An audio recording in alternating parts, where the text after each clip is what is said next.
इस बारे में ख्याल तो नहीं है, इस बारे में तो यकीन है कि खान साहब ही जीतेंगे, क्योंकि खान साहब को सिर्फ हम नहीं जानते एज ए पाकिस्तानी। खान साहब को यहाँ पे जितनी दुनिया जानती है, शायद हम उतना खान साहब को नहीं जानते जितना ये लोग जानते हैं। 30 साल से इस मुल्क में मुझे रहते हुए हो गए। आप यकीन जानिए कि जब भी अगर मुझे किसी ने सवाल किया ना कि तुम कहाँ से हो, तो मैं बोलता हूँ कि मैं पाकिस्तान से हूँ, तो आगे से मुझे ये जवाब मिलता है, इमरान खान। यानी कि उस शख्स ने हमारी यहाँ पे पहचान बनाई है।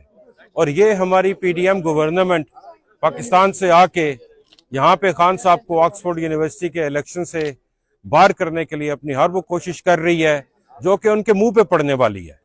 वो लोग ये भूल गए हैं, खान साहब सही कहते हैं, बल्कि एक तो ये लोग पढ़े लिखे नहीं हैं और ये कोशिश भी नहीं करते हैं।